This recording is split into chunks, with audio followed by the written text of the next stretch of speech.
اور یہی global village کے لیے فٹسٹ ہے، اور کوئی نظام چل ہی نہیں سکتا.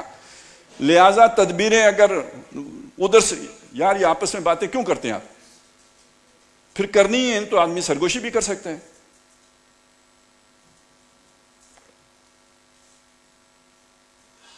تو اگر وہ تدبیریں کر رہے ہیں، سازشیں کر رہے ہیں، تو کیا وہ اللہ تعالیٰ کو ناکام کر سکتے ہیں؟ اللہ کا اگر کوئی منصوبہ ہو تو جب اللہ کا منصوبہ چلتا ہے تو کوئی فرعون موسیٰ کو اپنے گھر میں پالتا ہے. جب اللہ کا منصوبہ چلتا ہے تو جب وہ فیصلہ کر لیتا ہے کہ یوسف مصر جائے گا تو کسی امیگریشن کی ضرورت نہیں ہوتی، کسی ٹکٹ کی ضرورت نہیں ہوتی، کسی پاسپورٹ کی ضرورت نہیں ہوتی، کسی ویزے کی ضرورت نہیں ہوتی. بھائی خود اٹھا کے کنویں میں پھینک آتے ہیں،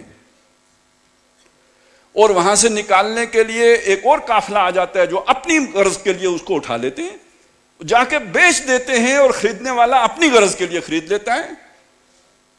اور جس کے گھر میں پہنچتا ہے تاکہ وہ اچھی طریقے سے چاؤ سے رکھا جائے، اس کے دل میں کوئی اور ہی جذبہ پیدا کر دیتا ہے. ہر ایک بدماش اپنی سوچ میں ہے، لیکن منصوبہ کس کا پورا کر رہا ہے؟ میں یہ بتا رہا ہوں پاکستان بنانے کے پیچھے کس کے کیا مقاصد تھے؟ دفع بلا. ہم نے دیکھنا ہے اللہ کا منصوبہ کیا ہو سکتا تھا. تو نکارہ خلق کو، وہ کیا ہے، وہ جو زبان خلق کو نکارہ خدا سمجھو، یہ پاکستان کا مطلب کیا؟ یہ زبان خلق تھی نا، یہ لیڈروں کا نعرہ تو نہیں تھا، یہ عوام کا نعرہ تھا. اور یہ نکارہ خدا ہے. یہ مستقبل کا یوں سمجھیے کہ اللہ تعالیٰ نے جھلک دکھا دیے. اور 75 سال اس ملک کو ہر بندے نے لوٹا،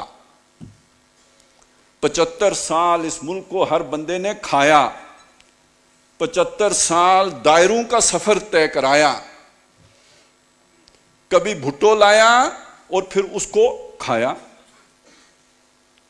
کبھی نواز شریف بنایا پھر اس کو گرایا. اور تازے والے کا تو سب کو پتہ ہے. آپ کے لیے نیا ہے جس کی عمر 50 سال سے اوپر ہو گئی ہے، اگر اس کی یادداشت خراب نہیں ہے تو اس کے لیے تو یہ پرانا سفر ہے نا بھئی. یہی کیسٹ چلتی ہے پاکستان میں. 10 سال وہ ہوتے ہیں، 10 سال ان کا لاڈلا ہوتا ہے، 5 سال اسے رکھتے ہیں، 5 سال اسے ذلیل کرتے ہیں، پھانسی دیتے ہیں، یا یہ کہ پھر اسے کرپشن کے کیسز میں گھساتے ہیں. یہ کہانی ہے پاکستان کی. اس پاکستان کے ساتھ پراپرٹی ڈیلر مخلص ہوں گے، ملک ریاض مخلص ہوگا. تو پھر چل کیسے گیا؟ بھئی امریکہ کی ضرورت بن گیا. یہ آخر فرعون کے دل میں بھی اللہ نے موسیٰ کی محبت ڈال دی تھی نا. وَأَلْقَيْتَ عَلَيْكَ مُحَبَّةً مِّنِّي. او موسیٰ تیرے اوپر میں نے اپنی محبت کا پرتو ڈال دیا تھا. فرعون رکھتا کیسے نا. تو اللہ کے لیے تو اتنا کرنے کی بات ہے. یہ ملک آج تک چلا ہی نہیں. ہماری جو ہڈ حرامی تھی نا، بعض اوقات آدمی کی سستی کاہلی اس سے بہت بڑا کام کرا لیتی ہے. مطلب میں چلنے سے کتراتا ہوں تو میں سوچوں گا نا یار چلنے سے بچوں کیسے، پہیہ ایجاد کر لوں گا. میں نہیں چلنا چاہتا، زور نہیں لگانا چاہتا، طاقت بچانا چاہتا ہوں، بھائی میری انرجی کیسے بچے، انجن بنا لوں گا. سمجھ گئے؟ تو ہم نہیں لڑنا چاہتے. یار انڈیا سے کون لڑے، مارتے ہیں، ایٹم بم بنا لیتے ہیں. نہیں سمجھے؟ وہ کوئی ہم نے اچھی نیت سے نہیں بنایا، کیونکہ ہم نے کاروبار کرنے ہیں، انڈیا والوں سے لڑنا پڑے گا تو یہ ساری عیاشیاں ختم ہو جائیں گی. ایٹم بم ہوگا نا، ڈیٹرنس، تو ڈیٹرنس ہوگا تو پھر انڈیا لڑے گا نہیں، تو لڑے گا نہیں تو وہ بھی کھائے تو ہم بھی کھائیں. بن تو گیا، لیکن وہ اس کے منصوبے میں کسی اور غرض سے بنا، ان کے منصوبے میں کسی اور غرض سے بنا. یہ چلانے کے لیے تو نہیں بنایا، اس نے کسی اور منصوبے کے تحت بنایا.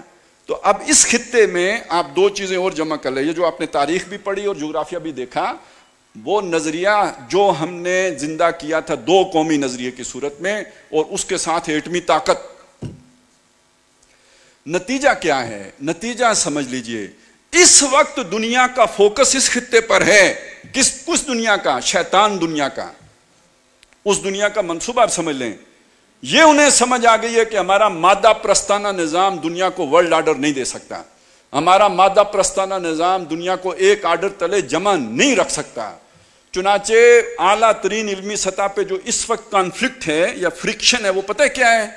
کہ بھائی دنیا میں لبرلزم ہونا چاہیے، تو اس کا مطلب کیا ہے؟ ریاست کا جبر ختم ہو. یہ یونیورسٹیوں میں بحث ہو رہی ہے، مطلب ہر قانون میرے آزادی کی راہ میں رکاوٹ ہے یا نہیں ہے؟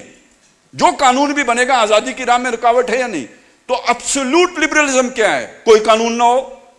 اگر کوئی قانون نہ ہو تو دنیا چل سکتی ہے؟ تو لبرل سوسائٹی ایکسٹریم جس پہ پہنچی ہے وہ یہ ہے کہ اسٹیٹ ہونی ہی نہیں چاہیے. یہ تو طوائف الملوکی کو جنم دے گی. جب آپ اس ایکسٹریم پہ جاتے ہیں تو ذہن دوسری طرف جاتا ہے کہ نہیں یار یہ تو نہیں ہونا چاہیے. تو نہیں ہونا چاہیے تو کیا ہونا چاہیے؟ اب یہاں شیطان آ گیا بیچ میں. اور یہ سمجھ لیں کہ یہ جو ڈیموکریٹک رائٹس کا تصور آیا تھا یہ شیطان نے مجبوراً انسان کو دیے تھے، خوشی سے نہیں دیے تھے. شیطان کو شخصی حاکمیت پسند ہے. وہ جمہوری حاکمیت اس لیے لے کے آیا تھا کہ یہ محمد رسول اللہ صلی اللہ علیہ وسلم کی روشنی اتنی پھیل گئی تھی کہ خطرہ پیدا ہو گیا تھا کہ شخصی حاکمیت ختم ہو جائے. اس ملوکیت کو بچانے کے لیے وہ یہ ایک نئی آمریت کی شکل لے کے آ گیا تھا. اس نے خوشی سے یہ حقوق نہیں دیے تھے. اب اس نے یہ بھی دیکھ لیا کہ دنیا میں جو کامیاب ترین ماڈل ہے سرمایہ داری کے لیے بھی وہ چائنا ماڈل ہے. وہاں کوئی مزدور ہڑتال نہیں کر سکتا، وہاں کوئی مزدوروں کے رائٹس نہیں ہیں، وہ تو مشینیں ہیں. ان کو اس پہ بھی مجبور کیا جا سکتا ہے کہ تم نے بچے کتنے پیدا کرنے ہیں اور کرنے ہیں کہ نہیں کرنے ہیں. یہ کسی ڈیموکریٹک ملک میں آپ سوچ بھی نہیں سکتے. وہ تو ایک مشینی انسان ہے. تو سرمایہ دار کے اعتبار سے دنیا کے لیے بہترین ماڈل چائنا ماڈل ہے. اور اس چائنا ماڈل لانے کے لیے دنیا میں اب جو ابھی فیشزم کی بات کی جا رہی تھی وہ ریسزم کی بنیاد پر فیشزم آ رہا ہے. مغرب میں جو چیز تیزی سے پھیل رہی ہے وہ وائٹ سپریمیسی کا تصور ہے. اور ہمارے پڑوس میں ہندوستان میں یہ جو مودی لے کے آیا ہے یہ ہے برہمن اور یہ ہندو اور ہندو ذات کا جو ہے وہ بالادستی. وہاں پہ بھی فیشزم آ رہا ہے نا، انڈیا میں بھی آ رہا ہے. اور یہ جبر کی کو مسلط کر کے دنیا کو ایک عالمی جیل میں تبدیل کرنے کا منصوبہ ہے. یہ شیطانی منصوبہ ہے. اور اس کے لیے بڑی بڑی ریاستیں ختم کریں، چھوٹی چھوٹی ریاستیں بنائیں. ابھی وہ پاکستان کے ٹکڑے کرنے کی سوچ رہے ہیں اور ہندوستان بے وقوف خوش ہو رہا ہے. مودی کو سب پتا ہے یہ پکا بدماش ہے، لیکن عام ہندوستانی کو نہیں پتا. وہ سمجھتا ہے کہ ہم سپر پاور بن گئے، اگلی باری تمہاری ہے، تمہارے بھی ٹوٹے کریں گے اور دنیا میں کسی ملک کو نہیں چھوڑیں گے، سب کا جغرافیہ تبدیل کریں گے، چھوٹی چھوٹی ریاستیں بنائیں گے تاکہ وہ کنٹرول آسانی سے کی جا سکے. منصوبہ یہ. اور اس کے لیے ظاہر پوری دنیا کا جغرافیہ بدلنا ہے اور خود کہاں بیٹھنا ہے. اسٹریٹجیکلی کون سی جگہ ہے جہاں ہم نے آ کے ڈیرا جما کے پوری دنیا کو کنٹرول کرنا ہے. یہ ہم سے مراد امریکہ نہ لیجئے، یہ ہم سے مراد صرف یہودی بھی نہ لیجئے، دنیا کی شیطانی طاقتیں لیجئے. وہ مسلمانوں میں سے بھی کوئی شیطانوں کا بھائی ہو سکتا ہے، وہ یہودیوں میں سے تو اکثر ہیں، عیسائیوں میں سے بھی بہت سے ہو سکتے ہیں، سرمایہ داروں میں بھی اکثر ہیں، بلکہ زیادہ تر ہیں. کوئی استثناء ہو سکتا ہے، کوئی ایک مومن آل فرعون کی مانند، اکثریت ان کی وہ ہے. یہ جو شیطانی طاقتیں ہیں جو اصلاً ڈیپ سٹیٹ ہے. یہ ڈیپ سٹیٹ کا مطلب اسٹیبلشمنٹ نہیں ہوتا. ڈیپ سٹیٹ کا مطلب ہے وہ عالمی نیٹ ورک جس کی جڑیں ہر ملک کی اسٹیبلشمنٹ کے اندر گھسی ہوئی ہیں، کینسر کی مانند. ان کا منصوبہ کیا ہے؟ کس خطے پر ان کی نظر ہے؟ اسی خطے پر نظر ہے جس خطے پر اللہ کا 400 سال کا منصوبہ جاری ہو ساری ہے، جس کی ابھی آپ کے سامنے نقشہ. یہ بڑی عجیب بات ہے کہ دیکھیں مکے میں نبی صلی اللہ علیہ وسلم کی بعثت سے چند ماہ پہلے، آپ کی پیدائش سے چند ماہ پہلے ایک بہت بڑی جنگ مسلط کی گئی مکے پر. الم تر کیف فعل ربک باصحاب الفیل. یہ اصحاب الفیل اس کو ہم صرف ایک اس میں دیکھ لیتے ہیں، یعنی وہ تجارتی جو کانفلکٹ تھا اس کی بنیاد پر دیکھ لیتے ہیں. بھئی آپ شیطان کو کیوں نظروں سے اوجھل کر دیتے ہیں؟ کیا شیطان کو نہیں معلوم کہ اس سرزمین میں آخری نبی جو ہے وہ پیدا ہونے والا ہے؟ اس سے پہلے وہ فساد پیدا کرنا چاہتا ہے. اس مکے کے اوپر وہ اپنا ایک ایجنٹ چڑھا لایا ہے. اس کو اس تناظر میں دیکھیں. اگر عیسائی راہبوں کو پتا تھا یہودیوں کو پتا تھا تو شیطان کو نہیں پتا. لہذا وہ نبی صلی اللہ علیہ وسلم کی جائے ولادت کو فساد سے بھر دینا چاہتا, اللہ کے منصوبے کو ناکام بنانے کی سازش, اور اس کے لیے وہ اپنے کرندے چڑھا کے لایا. اب میں آپ کو بتاتا ہوں کہ حیرت انگیز بات یہ, ادھر فلسطین کا مسئلہ ہے, ادھر کشمیر کا مسئلہ ہے. ایک ہی وقت میں دونوں, تقریباً سن 48 ہے جب یہ دونوں مسئلے کھڑے ہوئے ہیں. دونوں کے بارے میں اقوام متحدہ کا طرز عمل ایک جیسا, انتہائی جانبدارانہ, انتہائی متعصبانہ. اور اس کے ساتھ ساتھ ایک بات چلیں یہاں پہ چلیں, وہ فلسطین کو تو ایک طرف رکھیں, یہ جو قادیانی ہیں ان کا جب ہم مولوی لوگ نام لیتے ہیں تو ہمارے جو دانشور قسم کے لوگ ہیں, ذرا تھوڑے سیکولر لبرل ٹائپ لوگ ہیں, وہ ویسے ہی چڑ کھا جاتے ہیں. آپ کا شیخ عبداللہ کے بارے میں کیا خیال ہے؟ وہ جو کشمیر میں رہ گیا, مقبوضہ کشمیر میں رہ گیا, آتش چنار والا شیخ عبداللہ, وہ تو مولوی نہیں ہے نا. آپ اس کی یہ کتاب پڑھیں آتش چنار, اس میں اس نے یہ لکھا ہے کہ یہ قادیانی کشمیر کمیٹی کو انفلوئنس کر کے اپنا لچ تلنے کی کوشش میں تھے. چکر کیا ہے اس کو سمجھیں. قادیانیوں کے مرکز کا نام ربوہ ہے. ربوہ کا کیا لفظ ہے جی؟ یہ قرآن میں آیا ہے, اور قرآن میں یہ لفظ آیا ہے, اور وہاں پہ اس کے مطلب معنی جو معین کیے گئے, بیت اللحم, اکثر مفسرین نے اس سے مراد لیے کہ ایک موقع پہ حضرت مریم کو خدشہ لاحق ہوا کہ حضرت مسیح علیہ السلام کی جان کو خطرہ ہے, تو وہ انہیں لے کے بیت اللحم, ذرا بلندی ٹیلے والی جگہ تھی, ذرا اونچائی پہ, اونچان پہ, وہاں لے کے چلی گئیں. مرزا قادیانی نے ایک چھلانگ لگائی, اس نے کہا کہ یہ مفسرین نے بالکل غلط ترجمہ کیا ہے, ربوہ تو کشمیر ہے. سمجھ آئی؟ ربوہ کشمیر ہے, اور حضرت مریم حضرت مسیح کو لے کے کشمیر آئی تھیں, اور سری نگر کے فلانے قبرستان میں ان کی قبر بھی موجود ہے. تو یعنی اس کے پاس وہی آتی تھی, میں مانتا ہوں کہ اس کے پاس وہی آتی تھی, یعنی میرا ماننا ہے کہ غلام محمد قادیانی کے پاس وہی آتی تھی, اللہ کی نہیں, شیطان کی. اور شیطان کی وہی آتی ہے, قرآن سے ثابت ہے, ان الشیاطین لا یوحون الی اولیاءہم لیجادلوکم, بے شک شیاطین اپنے ولیوں کی طرف, شیطان جو ہے وہ وہی دوستوں کی طرف وہی کرتے ہیں جو انسانوں میں سے ہوتے ہیں, تاکہ وہ تم سے بحث کر سکیں. وَكَذَلِكَ جَعَلْنَا لِكُلِّ نَبِيٍّ عَدُوًّا شَيَاطِينَ الْإِنسِ وَالْجِنِّ يُوحِي بَعْضُهُمْ إِلَىٰ بَعْضٍ زُخْرُفَ الْقَوْلِ غُرُورًا. تو جب قرآن بتا رہا ہے تو ہم کیوں نہ مانیں کہ اس کی طرف وہی آتی تھی, لیکن وہی شیطان کی آتی تھی. تو شیطان نے فوکس کیا تھا نا, اس نے بتایا کہ ربوہ کا یہ ترجمہ کرو.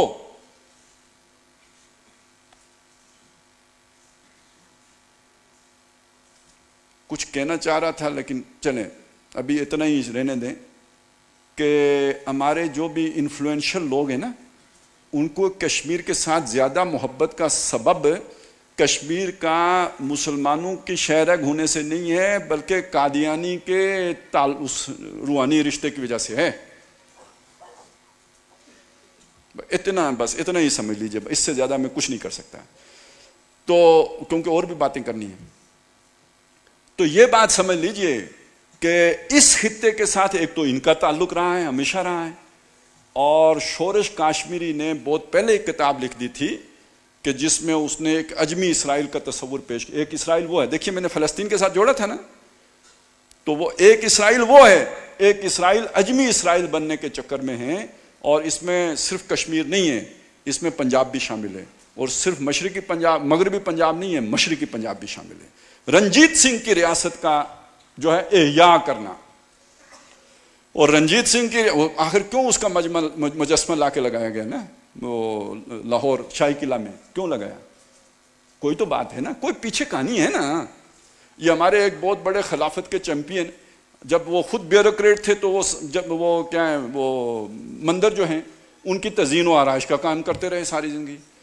تو یہ بت سارے وہی پال پال کے پوس کے جوان کرتے رہے, خوبصورت بنا تزئین و آرائش کرتے رہے. اب ہمیں خلافت کا سبق پڑھانے آ گئے. تو لیکن یہ سارا چلتا ہے, لیکن اصل بات جو سمجھنے کی ہے وہ یہ ہے کہ ایک تو ان کی نظر ہے. اچھا ان کے کنیکشن کدھر ہیں؟ جب شیطانوں کے جہاں جہاں کنیکشن ہے وہاں ان کے بھی تو کنیکشن ہوں گے نا. تو ویسے اسی لیے وہ جیسے فرعون کے پاس موسیٰ علیہ السلام محفوظ تھے, ہمارا ایٹم بم بھی ایسے ہی محفوظ ہاتھوں میں ہے. ٹھیک ہے نا, جب امریکہ کہتا ہے کہ پاکستان کا ایٹم بم محفوظ ہاتھوں میں, تو سمجھ آئی. تو بہرحال اللہ حفاظت کرنے کے لیے کوئی بھی ہاتھ استعمال کر سکتا ہے, شیطان کے ہاتھ بھی استعمال کر سکتے ہیں. اللہ شیطان سے کام نہیں لے سکتا؟ لے سکتا ہے. تو شیطانوں کے چیلوں سے بھی لے سکتا ہے. اللہ کے لیے چندان دشوار نہیں ہے. اب آگے چلیں. امریکی منصوبہ 90 کی دہائی میں, وہ جو ابھی پچھلے دنوں ایک خاتون آئی ہوئی تھی پاکستان, رابن رافیل, یہ اس وقت جنوبی ایشیا کے امور کی جو ہے نا وہ ذمہ دار تھی, اور انہوں نے منصوبہ بنایا تھا کہ یہ جو کشمیر ہے اس کو خود مختار بنایا جائے, اور یہ جو روف آف دا ورلڈ ہے یہاں آ کے امریکہ ڈیرے جمائے, اور اس پورے یعنی کنٹینمنٹ آف چائنا بھی, اور کیا ہندوستان کیا پاکستان, اس سب کو مینج کرنا. یہ سارا یہ جو ابھی آپ نے جغرافیہ دیکھا, یہ وادی سندھ و ہند, اور یہ جو دور جو آگے جو ماورا النہر تک, اس سارے علاقے کو کنٹرول کرنا آسان ہو جائے گا یہاں بیٹھیں گے. یہ منصوبہ باوجود ناکام ہو گیا. سننے میں یہ آیا ہے, واللہ عالم, ہمارے پاس زیادہ سورسز نہیں ہیں, کہ یہ انڈیا پاکستان نے جوائنٹلی اس کو ناکام کیا. اس وقت کچھ جان تھی, ادھر بھی تھی ادھر بھی تھی, ہو گیا, ناکام ہو گیا. پھر انہوں نے دوسرا پلان بنایا 9/11 کرا کے. ڈیپ سٹیٹ نے 9/11 کرایا, امریکہ نے نہیں کرایا, امریکی ایڈمنسٹریشن نہیں کرایا, ڈیپ سٹیٹ نے کرایا, اور وہ افغانستان کو نشانہ بنایا. کہتے تو یہ ہیں کہ وہ ٹھکانہ تھا اور بہانہ تھا, اور ٹھکانہ وہاں تھا اور نشانہ پاکستانی تھا, تب بھی نشانہ پاکستان تھا, اسی لیے ایف پاک تھا نا. اور 2002 میں ان کے جرنیل نے کہہ دیا تھا کہ پاکستان اور سعودی عرب جو ہیں وہ کوئی عراق اور افغانستان نہیں ہیں کہ ہم ان پر فوجیں لے کے چڑھ جوڑیں, ان پر ہم نے اور طریقے سے ان کا کام تمام کرنا ہے. تو منصوبہ تو ان کا دونوں ملکوں کا تھا. وہ اللہ نے کیا, 20 سال کے بعد وہ ناکامی سے دوچار ہو گیا. اس کے بعد آگے چلیے. اب آ کے پھر یہ جو انڈیا نے کام کیا ہے نا, یہ اس مسئلے کو اٹھانے کے, یہ مودی جو ہے یہ ایجنٹ ہے پکا. جیسے ہمارے والے ایجنٹ ہوتے ہیں ایسے مودی ایجنٹ ہے, اور اس نے یہ کام کر کے بین الاقوامی طاقتوں کے لیے رستہ کھولا ہے. ابھی حالات خراب ہوں گے اور آگے بڑھیں گے, اگرچہ کہ بظاہر یہ لگ رہا ہے کہ ابھی تو بڑے امن ہے اور ٹورزم کی ڈیولپمنٹ ہو رہی ہے, لیکن یہ بعد میں ایک جیسے میچ فکس ہوتا تھا نا کرکٹ میں, تو جنگ بھی تو فکس ہو سکتی ہے نا. ایک لمیٹڈ جنگ کر کے دنیا کے 2 ایٹمی ملک لڑ پڑے ہیں, دنیا کا امن خطرے میں ہے, دوڑو دوڑو, بھاگو بھاگو, پہنچو پہنچو, اور اس کے نتیجے میں خود مختار کشمیر, کہنے کو خود مختار لیکن حقیقت میں اس کے اوپر قبضہ کر کے رکھنا, اور اس کے ذریعے سے پورے خطے کو کنٹرول میں رکھنا کہ ہو نہ جائے آشکارا شر پیغمبر کہیں. وہ جو خطرہ ہے اس کو روکنا, نپ دا ایول ان دا بڈ. اس کے لیے پورے خطے میں بھونچال لایا گیا, افغانستان سے لے کے کشمیر تک, اور پاکستان کو مسلسل اس زلزلے کی زد میں رکھا جا رہا ہے. یہ اگر آپ نے اکنامک ہٹمین والی وہ ساری فلسفی پڑھی ہو تو آپ کو پتہ ہونا چاہیے کہ معاشی بدحالی کب ہوتی ہے اور کیوں ہوتی ہے اور کیسے ہوتی ہے. گلوبل ویلیج میں کیوں کوئی ملک اس طرح کی صورتحال سے دوچار ہو جاتا ہے. یہ IMF کیا چیز ہے, ورلڈ بینک کیا چیزیں, یہ نئی جنگ کے ہتھیار ہیں. یہ ادارے نہیں ہیں, یہ نئی جنگ کے ہتھیار ہیں. ان کے ذریعے سے ملکوں کی معیشت کا جنازہ نکالا جاتا ہے, جیسے ہمارا نکالا گیا. اور آپ کو اس وقت جو ہے نا یہ کھیل دکھایا جا رہا ہے, audio leak, video leak, part 1 part 2 آ رہا ہے, جا رہا ہے, دھرنا ہو رہا ہے, دھرنا گزر گیا ہے, الیکشن ابھی ہوں گے, الیکشن کبھی ہوں گے. یہ سب یہ جو ہے نا آپ کو اس طرف لگانا ہے. بزرگوں کو پتہ ہے نا, وہ جب پرانے وقتوں میں اچھا بھلا بچہ جوان ہو سمجھدار ہو جاتا پھر ختنہ کرتے تھے, اور وہ جو ختنہ کرنے والا کوئی ماہر ڈاکٹر تو ہوتا ہی نہیں تھا, اپنا دیسی ڈاکٹر ہی ہوتا تھا. وہ جب اپنا سارا انتظام کر لیتا تھا نا تو وہ پوچھ کر وہ کیا, وہ چڑی, اور ادھر سے چڑی گئی.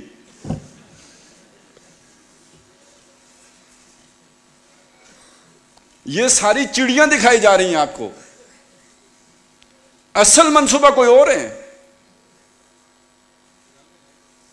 اور یہ ہمارے مستقبل سے کھیلا جا رہا ہے, اور ان کے لیے لوگوں کا مرنا, 60 ملین لوگ مر جائیں, 2 ارب لوگ مر جائیں, اس سے کیا فرق پڑتا ہے شیطانوں کو؟ اور جو یہ سمجھے کہ تہذیبوں کی کشمکش نہیں ہے، بھائی ابھی یہ ٹرانسجنڈر قانون جو آیا تھا، اگر یہاں ہماری کوئی تہذیب نہیں ہے تو یہ رد عمل کدھر سے آ گیا ہے؟ پھر لوگ مان لیتے نا۔ مغرب میں تو کوئی احتجاج نہیں ہوا کیونکہ ان کی تہذیب میں اس سارے گند کی گنجائش ہے، یہاں بے نمازی بھی اس کو قبول کرنے کے لیے تیار نہیں ہے۔ تو تہذیبوں کا فرق ہے یا نہیں ہے؟ پاگل ہوگا جو سمجھے گا تہذیبوں کا فرق نہیں ہے، بہت بڑا فرق ہے، اور یہ فرق وہ مٹانا چاہتے ہیں۔ نوید بھائی نے جو بات کہنی تھی وہ رہ گئی کہ شکیب ارسلان نے جو بات کہی تھی اس خطے کے بارے میں کہ اگر پوری دنیا سے اسلام کی نبضیں ڈوب جائیں، سارے لوگ LGBT کو قبول کر لیں، سعودی عرب بھی کر لے، ہر طرف جو ہے بے دینی پھیل جائے، سب روشن خیال ہو جائیں، تو یہ کوئی ہندو کش اور کوئی ہمالیہ کے درمیان رہنے والی جو قوم ہے، اس کے اندر سے اسلام کی نبضیں کبھی نہیں ڈوبیں گی۔ یہ علامہ اقبال کہتے ہیں نا، تو ہم کہتے ہیں چونکہ اسی مٹی کا ہے۔ بھئی یہ شکیب ارسلان لبنانی کہہ رہا ہے، تو اپنی خودی پہچان او غافل افغان۔ میں سوچ رہا تھا، بس آخری بات کہہ رہا ہوں، ٹائم پورا ہو گیا، کہ دیکھیں ہمارے پاس کتنی بڑی دعوت ہے جس کا اللہ نے ہمیں امین بنایا ہے۔ پوری دنیا کو سامنے رکھیں، یہ باتیں جو میں نے آپ کے سامنے کی کتنی، یہ ورلڈ لیول کی اسٹریٹجی کا کاؤنٹر ہے۔ تو مجھے بے ساختہ وہ واقعہ یاد آ گیا جب نبی صلی اللہ علیہ وسلم پہلی مرتبہ دعوت پیش کرنے کے لیے آپ نے بنو ہاشم کو گھر بلایا، کھانا کھلایا، اس کے بعد دعوت پیش کرنے کی کوشش کی، نہیں سنا، پھر دوسری دفعہ کھانا کھلایا، اب جب سنا اور اس کے بعد دعوت دی، میری بات مانو، لوگ ہنسے، یہ کیسر و کسرا فتح کرنے چلے ہیں۔ تو حضرت علی رضی اللہ تعالیٰ عنہ کھڑے ہوئے، چھوٹے تھے، سب سے چھوٹے تھے، کہا اگرچہ کہ میں ابھی بچہ ہوں، اگرچہ کہ میری ٹانگیں دبلی پتلی ہیں، اگرچہ کہ میری آنکھوں میں درد ہے، لیکن میں آپ کا اس کام میں ساتھ دوں گا۔ تو اگرچہ کہ ہم دنیا کے مقابلے میں کچھ بھی نہیں ہے، کیا پدی کا شوربہ، دنیا کی طاقتوں کے مقابلے میں ہم پھونک سے بھی اڑ جانے والے ہیں، لیکن یہ کہ ہمارا نظریہ بڑا مضبوط ہے، ہماری دلیل بڑی پکی ہے، ہمارا پیغام بہت بلند ہے، ہمیں اللہ تعالیٰ نے جو نظریہ عطا کیا ہے وہ کبھی ختم نہیں ہو سکتا۔ دنیا ادھر سے ادھر ہو سکتی ہے، یہ نظریہ ختم نہیں ہو سکتا، یہ آفاقی ہے، یہ دائمی ہے، یہ جاویداں ہے، یہ پہم دوا ہے، اسے کوئی روک نہیں سکتا۔ تو سروائیول اسی کی ہے جو اس نظریے کے ساتھ جڑ جائے گا۔ آپ بے شک تھوڑے سے ہوں، آپ بے شک کم ہوں، آپ بے شک کم تربیت یافتہ ہوں، لیکن اگر ہم اس نظریے کے ساتھ جڑ جائیں گے، اس کے پیامبر بن جائیں گے، مستقبل ہمارا ہے کیونکہ اس نظریے کا ہے۔ اور یہ شیطان کے سارے منصوبوں کو ناکام کر دے گا، اور اللہ تعالیٰ کا منصوبہ ہمارے ذریعے سے، صورت شمشیر ہے دست قضا میں وہ قوم، کرتی ہے ہر لحظہ اپنے عمل کا جو حساب۔ تو یہ اگر ہم اس طرف اس کو اس لیول پر اس کے تقاضے سمجھتے ہوئے ہم چلیں گے تو مستقبل یقیناً ہمارا ہے اور مسلمانوں کا ہے۔ اور ایک آخری بات خاص طور پہ، چونکہ اس خطے میں وہ بھی رہتے ہیں کہ جو اپنے آپ کو ہندو کہتے ہیں، تو دیکھیں اس سطح پہ ہماری آپ سے کوئی دشمنی نہیں ہے، ہندوؤں سے بھی کوئی دشمنی نہیں ہے، ہمارا پیغام ان کے لیے بھی ہے۔ توحید کا جو ایک اللہ تعالیٰ نے شوق رکھا ہے نا، تو ہر سلیم الفطرت انسان کے دل میں توحید سے ایک تعلق بنتا ہے۔ مستقبل اس نظریے کا نہیں ہے جو آپ نے بنایا تھا، وہ چل گیا۔ اب شودر اور برہمن کی کوئی تقسیم دنیا قبول کرنے کے لیے تیار نہیں ہے، آپ کے ہاں بھی یہ نہیں چلنے والا۔ آپ کا یہ مودی آپ کو گڑھے میں گرائے گا جیسے فرعون نے اہل مصر کو گڑھے میں گرایا تھا۔ آپ سوچیں، آپ کو بھی کھڑے ہونا چاہیے، اسی نظریے کے لیے کھڑا ہونا چاہیے۔ مستقبل انہی کا ہے جو اس نظریے کے ساتھ کھڑے ہوں گے۔ اور کل اگر آپ کے آباء و اجداد نے اسلام قبول کر لیا تھا تو آج ان کے جو ہے اولادیں بھی کر سکتی ہیں، جو ادھر رہ گئے وہ بھی کر سکتے ہیں، جو ہندو ہیں وہ بھی مسلمان ہو سکتے ہیں، اور ہو سکتا ہے کہ وہ ہم سے بہتر مسلمان ثابت ہوں، اور یقیناً ہم سے بہتر مسلمان ثابت ہو سکتے ہیں۔ کیوں کہ جو نیا خون ہوتا ہے، جو نئے قبول کرتے ہیں، وہ جنہیں وراثت میں ملا ہوا ہوتا ہے اس کی نسبت سے وہ زیادہ بعمل ہوتے ہیں۔ زیادہ اس کے لیے قربانیاں دیتے ہیں، ایک نیا خون ملتا ہے نظریے کو. تو بہرحال اسلام کو بھی نئے خون کی ضرورت ہے، اور پوری دنیا میں اگر آپ تجزیہ کر کے دیکھیں نا تو ہندو میں اس کا پوٹینشیل ساری باقی قوموں سے زیادہ ہے، اس کا زیادہ امکان ہے کہ وہ مسلمان ہو جائیں. اور یہ شاہ ولی اللہ کی پیشن گوئی بھی تھی کہ ایک وقت آئے گا اعلیٰ ذات کے تمام ہندو جو ہیں وہ مسلمان ہو جائیں گے. تو غزوہ ہند جو بھی ایک بات ہے وہ کیا صورت ہوگی ابھی ہم نہیں جانتے. ہو سکتا ہے وہ نظریاتی ہی ہو سکتا ہے کہ یہ نظریاتی کشاکشی ہو کہ جس کے نتیجے میں جو ہے وہ مان لیں کہ ہاں یہی وہ نظریہ ہے کہ جو پوری دنیا پر جو غالب آ سکتا ہے، تو کیوں نہ ہم اس کے ساتھی بنیں، ہمارے ذریعے سے غالب آئے. اور پاکستان ہم نے بنایا تو اسی لیے تھا کہ دنیا کے لیے یہ والا مینارہ نور بنے. نہیں بن سکا، ناکام ہو گیا. اب دنیا پاکستان کے خاتمے کے در پہ ہے، اور